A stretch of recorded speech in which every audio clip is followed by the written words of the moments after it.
क्या एक अकेला इंसान दुनिया का नक्शा बदल सकता है? क्या एक छोटी का प्रतिशोध एक अखंड साम्राज्य की नींव रख सकता है? हम बात कर रहे हैं उस मस्तिष्क की जिसकी बराबरी आज तक कोई नहीं कर पाया, आचार्य चाणक्य। हम आपको ले चलेंगे चाणक्य के जन्म के उस रहस्यमय पल से लेकर तक्षशिला के उनके कठोर संघर्ष, धनानंद के विनाश की खौफनाक कसम, चंद्रगुप्त की खोज और अंत में उनकी रहस्यमयी मौत तक। तैयार हो जाइए उस सत्य को जानने के लिए जिसे सदियों से किताबों के पन्नों में दबा दिया गया। यह कहानी है अखंड भारत के निर्माता महान आचार्य चाणक्य की। इतिहास के पन्नों को अगर हम 2300 साल पीछे पलटें तो हमें मगध की वो धरती दिखाई देती है जो आज के बिहार का हिस्सा है। लेकिन उस समय का मगध आज जैसा नहीं था। चारों ओर अशांति, अराजकता और छोटे छोटे राजाओं की आपसी दुश्मनी का माहौल था। इसी तनावपूर्ण माहौल में मगध के एक छोटे से गांव चणक में ब्राह्मण परिवार में एक बालक का जन्म हुआ। पिता का नाम चणक था, इसलिए बालक का नाम पड़ा चाणक्य। जैसे ही चाणक्य का जन्म हुआ, उस नवजात बालक के मुंह में सामने के 2 दांत पहले से निकले हुए थे। मगध के सबसे बड़े ज्योतिषियों ने जब बालक का मुख देखा तो उनके चेहरे का रंग उड़ गया। ज्योतिषियों ने कहा, यह बालक साधारण नहीं है। इसके मुंह में दांतों का होना यह बताता है कि इसके भाग्य में एक चक्रवर्ती सम्राट बनना लिखा है। ये पूरी धरती पर राज करेगा और बड़े बड़े राजा इसके पैरों में झुकेंगे। मगर चाणक्य के पिता नहीं चाहते थे कि उनका बेटा सत्ता के लालच में पड़कर अपना धर्म भूल जाए या अहंकार में डूबकर किसी राजा की तरह विनाश का कारण बने। उन्होंने ज्योतिषियों से पूछा कि क्या इस भाग्य को बदला जा सकता है। ज्योतिषियों ने उत्तर दिया कि यदि इसके दांत तोड़ दिए जाएं तो यह खुद राजा तो नहीं बनेगा, लेकिन यह किंग मेकर बनेगा, यानी राजाओं को बनाने वाला और उन्हें अपनी उंगलियों पर नचाने वाला। पिता ने भारी मन से एक पत्थर उठाया और अपने ही कलेजे के टुकड़े के वो दोनों दांत तोड़ दिए। जैसे जैसे चाणक्य बड़े हुए, उनका जीवन खुशियों से नहीं बल्कि तिरस्कार से भरा रहा। चाणक्य दिखने में बिल्कुल भी सुंदर नहीं थे। उनका रंग सांवला था, शरीर दुबला पतला और चेहरा थोड़ा अजीब। जब वे गलियों में निकलते तो दूसरे बच्चे उनका मजाक उड़ाते। लोग उन्हें कुरूप कहकर पुकारते थे। एक ब्राह्मण बालक के लिए समाज का यह तिरस्कार सहना बहुत मुश्किल था, लेकिन चाणक्य के भीतर बचपन से ही धैर्य रखने की अद्भुत गुण था। वे लोगों की बातों पर गुस्सा नहीं करते थे, बल्कि शांत रहकर उन्हें देखते थे। उन्होंने छोटी उम्र में ही यह समझ लिया था कि सुंदरता शरीर में नहीं बल्कि बुद्धि में होती है। उनकी बुद्धि इतनी प्रखर थी कि जो पाठ उनके सहपाठी हफ्तों में याद नहीं कर पाते थे, चाणक्य उसे एक बार सुनकर कंठस्थ कर लेते थे। उन्होंने ठान लिया कि वे इसी ज्ञान को अपनी तलवार बनाएंगे। मगध उस समय शिक्षा का नहीं बल्कि भोग विलास और ताकत का केंद्र बन चुका था। चाणक्य जानते थे कि अगर उन्हें कुछ बड़ा करना है तो उन्हें उस जगह जाना होगा जहां सिर्फ दिमाग की पूजा होती है। वो जगह थी तक्षशिला। ये आज के पाकिस्तान के रावलपिंडी के पास स्थित तक्षशिला उस समय दुनिया का सबसे बड़ा ज्ञान का केंद्र था। चाणक्य ने एक दिन बिना किसी को बताए अपना झोला उठाया और मगध की सरहदें छोड़ दी। एक बालक जिसके पास रास्ते के खर्च के लिए पैसे नहीं थे, जो पैरों में खड़ाऊं पहने हजारों मील के सफर पर निकल पड़ा। रास्ते में जंगल था। कई रातें उन्होंने पेड़ के नीचे भूखे पेट सोकर गुजारी। जब वे तक्षशिला पहुंचे तो वहां का नजारा देखकर दंग रह गए। वहां दुनिया भर से आए विद्वान शास्त्रार्थ कर रहे थे। चाणक्य जब वहां पहुंचे तो उनकी वेशभूषा देखकर द्वारपालों ने उन्हें रोक दिया। उन्हें लगा कि यह गरीब ब्राह्मण का लड़का यहाँ क्या करेगा, लेकिन चाणक्य ने वहां के प्रधान आचार्य को शास्त्रार्थ के लिए चुनौती दे दी। तक्षशिला के इतिहास में पहली बार किसी छोटे बालक ने आचार्य को चुनौती दी थी। सभा बैठी, तर्क वितर्क शुरू हुए। चाणक्य ने वेदों, राजनीति और तर्क शास्त्र के ऐसे ऐसे प्रमाण दिए कि बड़े बड़े विद्वानों के पसीने छूट गए। उनकी आवाज में वो चमक थी और तर्क में वो काट थी कि प्रधान आचार्य ने खुद खड़े होकर उनका स्वागत किया और चाणक्य को दाखिला मिला। तक्षशिला के उस दौर में चाणक्य ने दिन रात एक कर दिया। वहां उन्होंने सिर्फ धर्म नहीं पढ़ा बल्कि उन्होंने राजनीति और अर्थशास्त्र के उन रहस्यों को समझा जो अब तक गुप्त थे। लेकिन इसी बीच मगध से एक बुरी खबर आई। चाणक्य के पिता आचार्य चणक को राजा धनानंद ने बंदी बना लिया था। चाणक्य को जब यह पता चला तो उनका खून खौल उठा। वे भागकर मगध पहुंचे, लेकिन तब तक बहुत देर हो चुकी थी। उनके पिता को अपमानित करके राज्य से निकाल दिया गया था और उनकी संपत्ति छीन ली गई थी। अपने पिता की वो लाचारी और आंखों में आंसू देखकर चाणक्य के भीतर का शांत ब्राह्मण मर गया और एक क्रांतिकारी का जन्म हुआ। उन्होंने कसम खाई कि वे मगध के इस काले साम्राज्य को उखाड़ फेंकेंगे। चाणक्य वापस तक्षशिला आए, लेकिन अब वे पहले वाले विद्यार्थी नहीं थे। अब उनकी आंखों में प्रतिशोध की आग थी। उन्होंने अपनी पढ़ाई के साथ साथ युद्ध कला और रणनीतियों पर काम करना शुरू किया। वे जानते थे कि अकेले धनानंद से लड़ना खुदकुशी होगी। उन्हें एक ऐसा राजा चाहिए था जो उनके सपनों को सच कर सके। इसी दौरान उन्हें खबर मिली कि यूनान का राजा सिकंदर भारत की तरफ बरहिच रहा है। पूरा भारत सो रहा रहा था। राजा आपसी लड़ाइयों में व्यस्त थे, लेकिन चाणक्य ने देख लिया था कि भारत पर सबसे बड़ा संकट आने वाला है। एक तरफ घर का दुश्मन धनानंद और दूसरी तरफ बाहर का दुश्मन सिकंदर। चाणक्य का जीवन अब एक ऐसे दोराहे पर था जहां से पीछे मुड़ने का कोई रास्ता नहीं था। तक्षशिला की दीवारों के भीतर चाणक्य अब केवल एक छात्र नहीं रह गए थे, वे अब एक आचार्य बन चुके थे। उनकी ख्याति दूर दराज के राज्यों तक फैल रही थी, लेकिन उनके मन के एक कोने में अपने पिता का अपमान और मगध की दुर्दशा का घाव अभी भी हरा था। मगध, जो कभी वीरता और धर्म का केंद्र था, अब एक क्रूर और लालची राजा धनानंद के पैरों तले कुचला जा रहा था। और इधर सिकंदर अपनी विशाल सेना के साथ भारत की सरहदों पर दस्तक दे चुका था। भारत के छोटे छोटे राजा या तो डर के मारे उसके सामने झुक रहे थे या अपनी आपसी दुश्मनी की वजह से उसे रास्ता दे रहे थे। चाणक्य ने समझ लिया था कि अगर भारत को बचाना है तो एक विशाल और एकजुट साम्राज्य की जरूरत है, और उस समय केवल मगध ही ऐसा राज्य था जिसके पास इतनी सेना थी कि वह सिकंदर को रोक सके। यही सोचकर आचार्य चाणक्य ने एक बार फिर मगध की ओर प्रस्थान किया। उनके मन में निजी प्रतिशोध से बड़ा राष्ट्र प्रेम था। कई दिनों की कठिन यात्रा के बाद चाणक्य मगध की राजधानी पाटलिपुत्र पहुंचे। जहां कभी विद्वानों का सम्मान होता था, वहां अब केवल चाटुकार और भोगी लोग भरे पड़े थे। धनानंद ने दानशाला का अध्यक्ष बनने के लिए एक ब्राह्मण सभा का आयोजन किया था। चाणक्य, जो एक साधारण ब्राह्मण की वेशभूषा में थे, जब धनानंद दरबार में आया और उसने एक सांवले, दुबले और कुरूप दिखने वाले ब्राह्मण को उस ऊंचे आसन पर देखा तो उसका अहंकार 7वें आसमान पर पहुंच गया। उसने चिल्लाकर पूछा, यह भिक्षुक कौन है जिसकी हिम्मत मेरे सामने इस आसन पर बैठने की हुई? इसे यहाँ से घसीटकर बाहर फेंको। चाणक्य शांत रहे। उन्होंने अपनी गहरी और गंभीर आवाज में कहा, राजन, मैं यहाँ दान मांगने नहीं बल्कि मगध को आने वाले विनाश से बचाने की सलाह देने आया हूँ। यूनान का सिकंदर सरहद पर खड़ा है।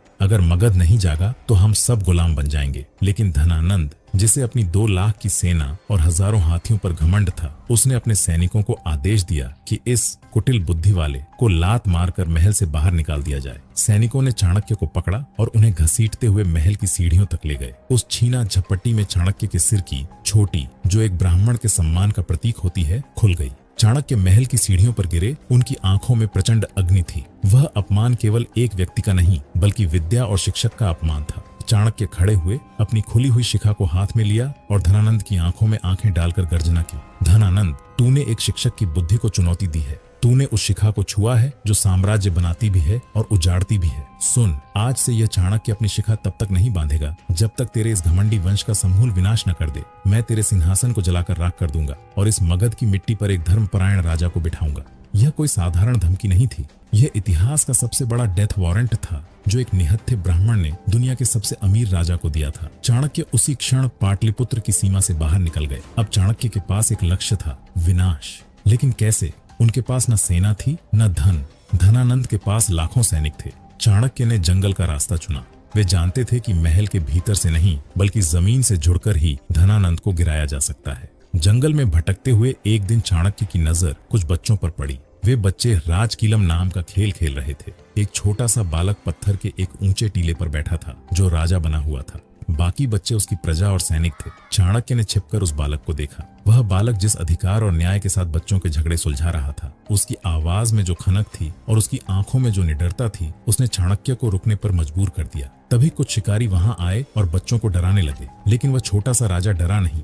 वह अपने ऊंचे स्थान से उतरा और शिकारियों के सामने खड़ा होकर बोला, मेरे राज्य में किसी को डराने की अनुमति नहीं है। चाणक्य समझ गए कि उन्हें अपना अस्त्र मिल गया है। चाणक्य उस बालक के पास गए और उसका नाम पूछा। बालक ने गर्व से कहा, चंद्रगुप्त। चाणक्य ने उस बालक को उसके माता पिता से खरीद लिया। जी हाँ, इतिहास कहता है कि चाणक्य ने चंद्रगुप्त की प्रतिभा को पहचान कर उसे अपनी संरक्षण में लेने के लिए स्वर्ण मुद्राएं दी। अब चाणक्य के पास एक योद्धा था और खुद की बुद्धि थी। उन्होंने चंद्रगुप्त को तक्षशिला ले गए। चाणक्य ने चंद्रगुप्त को केवल तलवार चलाना नहीं सिखाया बल्कि उसे शेर का जिगर और लोमड़ी की चालाकी दोनों दी। वे उसे बचपन से ही भोजन में थोड़ा थोड़ा झर देने लगे। वे जानते थे कि भविष्य में चंद्रगुप्त को झर देकर मारने की कोशिश की जाएगी, इसलिए उन्होंने उसका शरीर विष मुक्त बनाना शुरू किया। लेकिन क्या एक बालक और एक ब्राह्मण मिलकर सिकंदर जैसे महान योद्धा और धनानंद जैसे क्रूर सम्राट को हरा पाएंगे? चाणक्य और चंद्रगुप्त अब तक्षशिला पहुंच चुके थे, लेकिन हवाओं में झर घुला हुआ था। सिकंदर भारत की सरहद के बिल्कुल करीब था।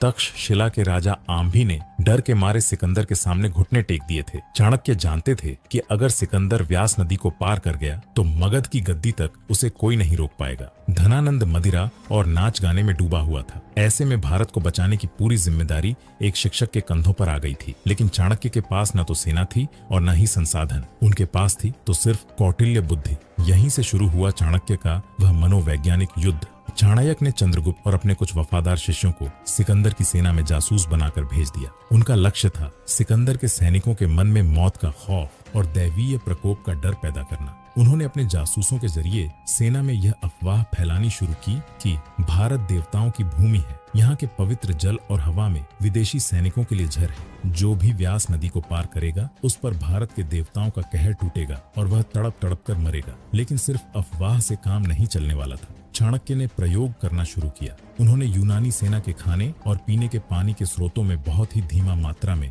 जहर मिलवाना शुरू किया। यह जहर ऐसा था कि सैनिक तुरंत नहीं मरता था, बल्कि कुछ दिनों बाद उसके शरीर पर दाने निकलने लगते थे और वह धीरे धीरे कमजोर होकर मर जाता था। यूनानी शिविरों में हाहाकार मच गया। तंदुरुस्त सैनिक अचानक बीमार पड़ने लगे। चाणक्य के जासूसों ने यह कहना शुरू किया, देखो, यह भारत के क्रोध का परिणाम है। यहाँ के देवता नहीं चाहते कि कोई विदेशी इस मिट्टी को अपवित्र करे। रात के सन्नाटे में चाणक्य के शिष्य अजीबोगरीब आवाजें निकालते, पेड़ों पर डरावनी आकृतियां टांग देते और ऐसा माहौल बना देते जैसे कि चारों ओर प्रेत आत्माएं घूम रही हों। सिकंदर, जो खुद को खुदा का बेटा मानता था, वह भी परेशान हो गया। उसकी अजेय सेना, जो मौत से नहीं डरती थी, वह अब अदृश्य देवताओं से डरने लगी थी। इसी बीच चाणक्य ने एक और बड़ा दांव खेला। उन्होंने पंजाब के वीर राजा पोरस को अंदरूनी संदेश भेजा। हालांकि पोरस युद्ध में हार गए थे, लेकिन उनके साहस ने सिकंदर को हिला दिया था। चाणक्य ने पोरस के माध्यम से सिकंदर की सेना तक यह खबर पहुंचाई कि अभी तो तुमने सिर्फ सरहद देखी है, असली भारत तो व्यास नदी के उस पार है, जहां मगध के पास 6000 खूंखार हाथियों की फौज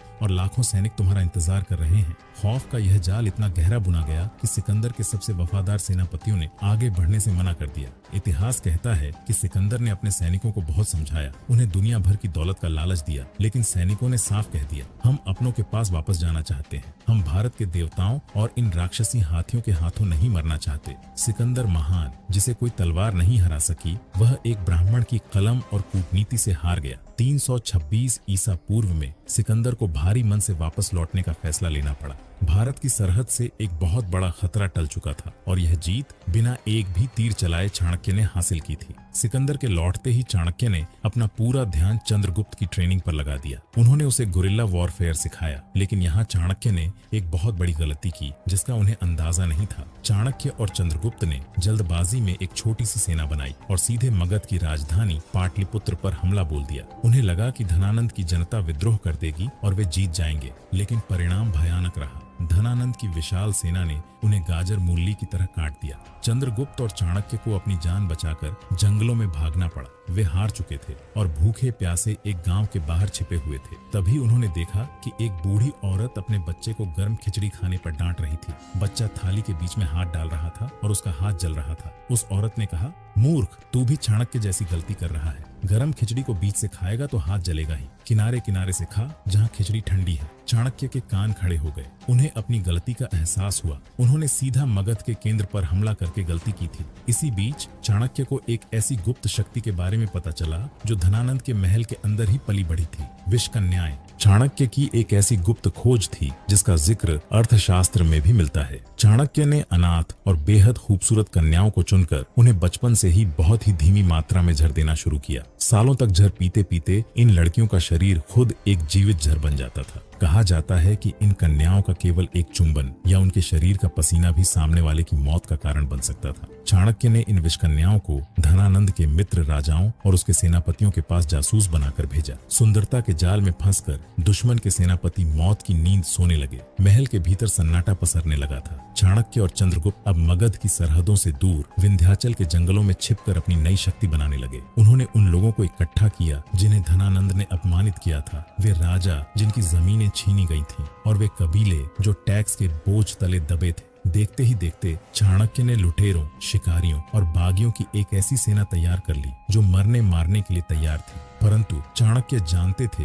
कि धनानंद के पास अमात्य राक्षस जैसा वफादार और बुद्धिमान मंत्री है। इसी दौरान चाणक्य ने एक और मास्टर स्ट्रोक खेला। उन्होंने हिमालय के एक शक्तिशाली राजा परवतक से संधि की। चाणक्य ने परवतक को लालच दिया कि धनानंद के पतन के बाद मगध का आधा साम्राज्य उसे दे दिया जाएगा। परवतक की विशाल पहाड़ी सेना और चंद्रगुप्त की फुर्तीली टोली ने मिलकर मगध के सीमावर्ती किलों पर कब्जा करना शुरू किया। उन्होंने धनानंद के दरबार में अपने जासूसों का ऐसा जाल बिछाया कि दरबारी एक दूसरे पर शक करने लगे। अमात्य राक्षस खुद धनानंद को मारकर राजा बनना चाहता है। शक का ऐसा बीज बोया गया कि धनानंद अपने ही वफादारों को जेल में डालने लगा। चंद्रगुप्त अब 20 साल का एक गठीला और बेहद फुर्तीला योद्धा बन चुका था।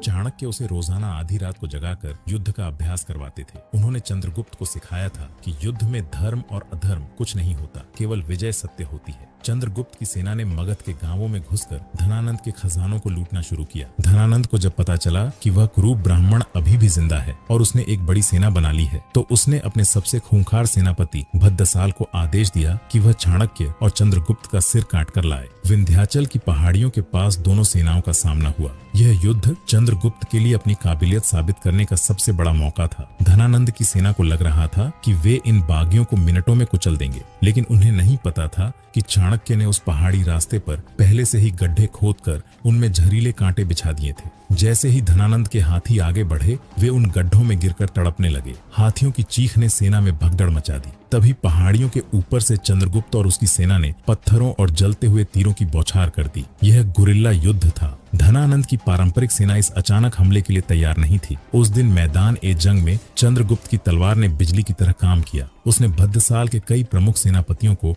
मौत के घाट उतार दिया। भद्दसाल को हार मानकर पीछे हटना पड़ा। ये चाणक्य और चंद्रगुप्त की पहली बड़ी सैनिक जीत थी। चाणक्य ने अब अपना सबसे खतरनाक दांव चलने का फैसला किया। उन्होंने धनानंद के भाई और उसके सगे संबंधियों को चुपके से संदेश भेजे कि जो चंद्रगुप्त का साथ देगा उसे नए साम्राज्य में ऊंचा पद मिलेगा। चाणक्य की रणनीति अब रंग ला रही थी। मगध के बाहरी हिस्से अब चंद्रगुप्त के कब्जे में थे। पाटलिपुत्र, यह शहर उस समय अभेद्य था। गंगा और सोन जैसी नदियों से घिरा यह दुर्ग किसी किले से कम नहीं था और इसके भीतर धनानंद अपनी उस सेना के साथ बैठा था जिसके पास हजारों हाथी थे। चाणक्य जानते थे कि धनानंद को केवल ताकत से नहीं हराया जा सकता। उन्होंने पाटलिपुत्र के भीतर अपने जासूसों की बार ला दी। इन जासूसों का काम सिर्फ जानकारी जुटाना नहीं था, बल्कि जनता के मन में राजा के प्रति नफरत को चरम पर पहुंचाना था। चाणक्य अफवाह उड़ाए कि राजा अपने करीबियों को ही मारने वाला है। नतीजा यह हुआ कि धनानंद के अपने ही लोग एक दूसरे पर शक करने लगे। जब महल के अंदर अविश्वास की आग जल रही थी, तभी चाणक्य ने चंद्रगुप्त को इशारा किया।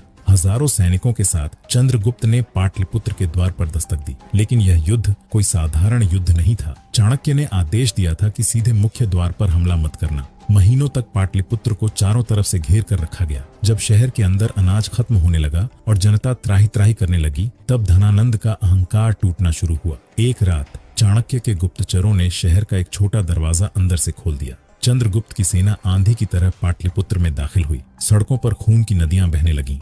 धनानंद की विशाल सेना, जो बिना सेनापति के दिशाहीन हो चुकी थी, गाजर मूली की तरह काटी गई। धनानंद को जब अपनी हार साफ दिखने लगी, तो वह अपनी बची हुई दौलत और रानियों के साथ महल के गुप्त रास्ते से भागने की कोशिश करने लगा। लेकिन चंद्रगुप्त ने धनानंद को बीच रास्ते में ही रोक लिया। सालों का अपमान, वो लात, वो खुली हुई छोटी, सब कुछ चाणक्य की आंखों के सामने तैर रहा था। धनानंद एक भिखारी की तरह जान की भीख मांग रहा था। चाणक्य ने कहा, इसका वध मत करो, इसे वही दर्द दो जो इसने अपनी जनता को दिया है।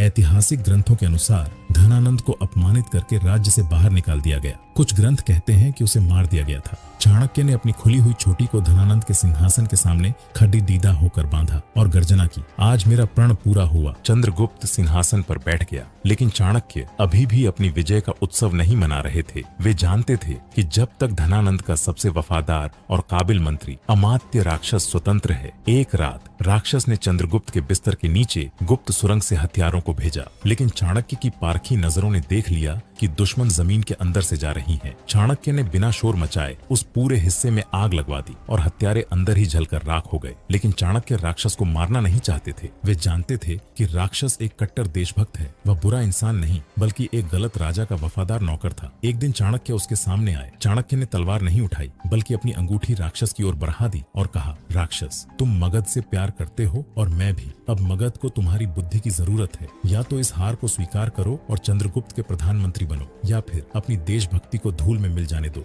राक्षस चाणक्य की महानता और उनकी दूरदर्शिता के सामने नतमस्तक हो गया। उसने चंद्रगुप्त की गुलामी नहीं बल्कि मगध की सेवा स्वीकार की। चाणक्य ने केवल दुश्मन को नहीं हराया बल्कि उसे अपना सबसे मजबूत साथी बना लिया। अखंड भारत की नींव पड़ चुकी थी, लेकिन अब एक नया खतरा पैदा हुआ, चंद्रगुप्त का प्रेम। सिकंदर तो मर चुका था, लेकिन सिकंदर का सेनापति सेल्यूकस अपनी बेटी हेलेना को लेकर भारत की ओर बरहक रहा था। सेनापति सेल्यूकस निकेटर अपने राजा के अधूरे सपने को पूरा करने के लिए भारत की ओर बढ़ा। 305 ईसा पूर्व के आसपास सिंधु नदी के किनारे दोनों सेनाओं का आमना सामना हुआ। सेल्यूकस को लगा था कि वह आसानी से भारत जीत लेगा, लेकिन उसे अंदाजा नहीं था कि चंद्रगुप्त की सेना अब चाणक्य के अनुशासन और युद्ध कौशल से फौलाद बन चुकी थी। चंद्रगुप्त के हाथियों की फौज ने यूनानी घुड़सवारों को कुचल कर रख दिया। सेल्यूकस बुरी तरह हार गया। चाणक्य ने चंद्रगुप्त को आदेश दिया, सेल्यूकस को मारो मत, उसे अपना मित्र बनाओ। चाणक्य जानते थे कि अगर सेल्यूकस को मार दिया गया तो यूनान से बार बार हमले होंगे। उन्होंने एक ऐसी संधि का प्रस्ताव रखा जिसने दुनिया को चौंका दिया। चाणक्य ने शर्त रखी कि सेल्यूकस अपनी बेटी हेलेना का विवाह चंद्रगुप्त से करेगा। यह केवल एक विवाह नहीं बल्कि एक कूटनीतिक जीत थी। इस विवाह के बदले सेल्यूकस ने मौर्य साम्राज्य को कंधार, काबुल, हेरात और बलूचिस्तान, आज का अफगानिस्तान और पाकिस्तान का बड़ा हिस्सा सौंप दिया। बदले में चाणक्य ने उसे 500 हाथी दिए। लेकिन इस विवाह के साथ चाणक्य ने कुछ बहुत कठोर शर्तें रखी। उन्होंने शर्त रखी कि हेलेना का पुत्र कभी मगध का राजा नहीं बनेगा। चंद्रगुप्त का विवाह हुआ। हालांकि चंद्रगुप्त पहले से शादीशुदा थे, इसका शादी दुर्धरा से हो गया था। चाणक्य ने हेलेना पर अपनी पैनी नजर रखी। उन्होंने हेलेना को भारतीय संस्कृति सीखने पर मजबूर किया। चाणक्य ने यह सुनिश्चित किया कि चंद्रगुप्त प्रेम में पड़कर अपनी राष्ट्रभक्ति न भूले। इसी समय सेल्यूकस ने अपने राजदूत मेगस्थनीज को पाटलिपुत्र भेजा। मेगस्थनीज ने यहाँ रहकर वह प्रसिद्ध किताब लिखी, इंडिका, जिसमें उसने चाणक्य के प्रशासन और चंद्रगुप्त के वैभव का वर्णन किया। अखंड भारत का सपना अब हकीकत बन चुका था। चंद्रगुप्त और हेलेना के विवाह के बाद साम्राज्य में शांति थी, लेकिन चाणक्य कभी चैन से नहीं बैठते थे। उन्हें हमेशा डर रहता था कि कोई गुप्त दुश्मन चंद्रगुप्त को भोजन में जहर देकर न मार दे, जैसा कि हमने पहले ही बता दिया था। चाणक्य चंद्रगुप्त के शरीर को विष सह्य बनाने के लिए उसके भोजन में रोजाना धीमी मात्रा में जहर मिलाते थे। यह बात चंद्रगुप्त को भी नहीं पता थी। एक दिन चंद्रगुप्त अपनी मुख्य रानी दुर्धरा के साथ भोजन कर रहे थे। रानी दुर्धरा उस समय गर्भवती थी और उनके गर्भ में मौर्य वंश का उत्तराधिकारी था। अनजाने में रानी ने चंद्रगुप्त की थाली से एक निवाला खा लिया, वही निवाला जिसमें चाणक्य ने जहर मिलाया था। जहर इतना शक्तिशाली था कि रानी दुर्धरा तुरंत बेहोश होकर गिरने लगी। चाणक्य को जब इसकी खबर मिली, वे भागते हुए कक्ष में पहुंचे। उन्होंने देखा कि रानी के बचने की कोई उम्मीद नहीं थी। जहर उनके खून में फैल चुका था। लेकिन चाणक्य के सामने सबसे बड़ी चुनौती थी राजवंश का वारिस। चाणक्य ने अपनी तलवार निकाली और रानी दुर्धरा का पेट चीर दिया। रानी की मृत्यु उसी क्षण हो गई, लेकिन गर्भ से बालक को सुरक्षित बाहर निकाल लिया गया। जहर की एक बूंद बालक के माथे तक पहुंच गई थी, जिससे उसके माथे पर एक नीला बिंदु बन गया था। इसी कारण उस बालक का नाम पड़ा बिंदुसार। चंद्रगुप्त अपनी प्रिय रानी की मौत से टूट गए। हालांकि चाणक्य ने साम्राज्य के उत्तराधिकारी को बचा लिया था, लेकिन इस घटना ने महल के भीतर चाणक्य के प्रति कुछ लोगों के मन में कड़वाहट भर दी। चंद्रगुप्त अब बूढ़े हो रहे थे। रानी दुर्धरा की मौत के बाद उनके भीतर एक वैराग्य पैदा हो गया। इसी समय मगध में एक भयंकर अकाल पड़ा जो 12 सालों तक चला। चाणक्य ने हर संभव कोशिश की, लेकिन प्रकृति के आगे सब बेबस थे। चंद्रगुप्त ने फैसला किया कि वे अपना सिंहासन अपने पुत्र बिंदुसार को सौंप देंगे और खुद जैन मुनि भद्रबाहु के साथ तपस्या करने चले जाएंगे। चाणक्य के लिए यह एक बहुत बड़ा झटका था। जिस बालक को उन्होंने अपनी उंगलियों से पकड़कर राजा बनाया था, वह अब उनका साथ छोड़ रहा था। चंद्रगुप्त मौर्य, जिसने दुनिया के सबसे बड़े साम्राज्य की नींव रखी, एक साधारण सन्यासी बनकर कर्नाटक के श्रवणबेलगोला चले गए और वहां उन्होंने संलेखना उपवास द्वारा मृत्यु को गले लगा लिया। अब सिंहासन पर बिंदुसार था और उसके साथ थे बूढ़े आचार्य चाणक्य। बिंदुसार के दरबार में एक मंत्री था जिसका नाम था सुबंधु। एक दिन सुबंधु ने बिंदुसार से कहा, राजन, क्या आप जानते हैं कि आपकी माता की मृत्यु कैसे हुई थी? उन्हें किसी बीमारी ने नहीं बल्कि आपके सबसे भरोसेमंद आचार्य चाणक्य ने ही उनका गला काटा था। बिंदुसार यह सुनकर सन्न रह गया। उसके मन में अपने गुरु के प्रति जो सम्मान था वह पल भर में क्रोध की ज्वाला में बदल गया। दरबार में चाणक्य का अपमान किया जाने लगा और उनके सुझावों को ठुकरा दिया गया। चाणक्य समझ गए कि उनके जाने का समय आ गया है। उन्हें दुख इस बात का नहीं था कि उन्हें पद छोड़ना पड़ रहा है, दुख इस बात का था कि जिस साम्राज्य को उन्होंने अपने खून पसीने से सींचा उसका राजा ही आज उनके चरित्र पर संदेह कर रहा था। चाणक्य ने चुपचाप अपना पद त्याग दिया और शहर के बाहर एक सुनसान स्थान पर जाकर बैठ गए और अन्न जल त्याग कर मृत्यु का इंतजार करने का संकल्प ले लिया। उधर महल में एक बूढ़ी दासी ने जब ये सब देखा तो उसे रहा नहीं गया। वह दासी रानी दुर्धरा के मृत्यु समय महल में थी। उसने रोते हुए बिंदुसार को पूरी सच्चाई बताई। महाराज, आचार्य ने आपकी माता को नहीं मारा था, बल्कि उन्होंने आपकी जान बचाई थी। अगर उस दिन आचार्य वो कठोर निर्णय नहीं लेते तो आप कभी इस दुनिया में नहीं आते। बिंदुसार के पैरों तले जमीन खिसक गई। उसे अपनी गलती का एहसास हुआ और तुरंत अपने सैनिकों के साथ चाणक्य को मनाने के लिए दौड़ पड़ा। उसने चाणक्य के चरणों में गिरकर माफी मांगी और वापस महल चलने की प्रार्थना की। लेकिन चाणक्य ने कहा, बिंदुसार, एक बार जब धनुष से बाण निकल जाए तो वापस आना असंभव है। बिंदुसार दुखी होकर वापस लौट आया, लेकिन उसने सुबंधु को आदेश दिया कि वह जाकर चाणक्य की सुख सुविधाओं का ध्यान रखे। सुबंधु वहां गया, लेकिन उसके मन में अभी भी पाप था। वो वहां जाकर सेवा करने के बजाय चाणक्य की झोपड़ी के चारों ओर आग लगवा दी। धूं धूं कर जलती उस आग के बीच महान आचार्य चाणक्य शांत मुद्रा में बैठे रहे। उन्होंने न तो चीख पुकार की और न ही बचने की कोशिश, लेकिन सुबंधु को लगा कि उसने चाणक्य को हरा दिया है। उसे नहीं पता था कि चाणक्य ने मरने से पहले एक ऐसी गुप्त संदूक छोड़ी थी जो सुबंधु की मौत का वारंट बनने वाली थी। चाणक्य की झोपड़ी राख हो चुकी थी। सुबंधु महल लौट आया और बिंदुसार को झूठ बोल दिया कि चाणक्य ने अपनी इच्छा से अग्नि समाधि ले ली है। चाणक्य ने मरने से पहले बिंदुसार के नाम एक गुप्त संदूक और एक पत्र छोड़ा था। उन्होंने निर्देश दिया था कि यह संदूक केवल तभी खोला जाए जब सुबंधु वहां मौजूद हो। जैसे ही संदूक खोला गया, उसमें से एक बेहद कीमती और सुगंधित तेल की शीशी और कुछ अद्भुत रत्न निकले। साथ में एक पत्र था जिसमें लिखा था, यह मौर्य वंश की सबसे बड़ी संपत्ति है, जो इसे अपने शरीर पर लगाएगा वह अजेय हो जाएगा। सुबंधु के लालच ने उसे अंधा कर दिया। उसने सोचा कि चाणक्य ने मरते मरते बिंदुसार के लिए कोई वरदान छोड़ा है। उसने बिंदुसार से आग्रह किया कि वह इस तेल का परीक्षण करना चाहता है। जैसे ही सुबंधु ने उस तेल को अपने शरीर पर लगाया, उसके शरीर में भयंकर जलन होने लगी। दरअसल वह तेल नहीं, बल्कि एक ऐसा धीमा जहर था जो त्वचा के संपर्क में आते ही खून को जमा देता था। चाणक्य जानते थे कि सुबंधु जैसा लालची इंसान उस संदूक को देखते ही उस पर झपटेगा। सुबंधु तड़प तड़प कर दरबार में गिरने लगा। तभी चाणक्य का एक वफादार शिष्य सामने आया और उसने बिंदुसार को चाणक्य का असली अंतिम पत्र दिया। उस पत्र में लिखा था, बिंदुसार, सुबंधु ही तुम्हारी माता की मृत्यु का सच तोड़ मरोड़ कर बताने वाला और मेरी कुटिया में आग लगाने वाला असली अपराधी है। इसकी मौत का प्रबंध मैंने पहले ही कर दिया था। बिंदुसार की आंखों से आंसू बहने लगे। उसी पत्र के आखिरी हिस्से में चाणक्य ने बिंदुसार को एक चेतावनी दी थी। मौर्य वंश का असली सूरज अभी पैदा होना बाकी है। बिंदुसार के कई पुत्र थे, लेकिन उनमें से एक बालक ऐसा था जो बहुत उग्र और निडर था। उसका नाम था अशोक। बिंदुसार अशोक को पसंद नहीं करता था, लेकिन चाणक्य के शिष्यों ने गुप्त रूप से अशोक को वही शिक्षा देनी शुरू की जो चाणक्य ने चंद्रगुप्त को दी थी। चाणक्य जा चुके थे, लेकिन उनकी नीतियां अब अशोक के रूप में पल थीं, जो आगे चलकर सम्राट अशोक की नींव बनेगा।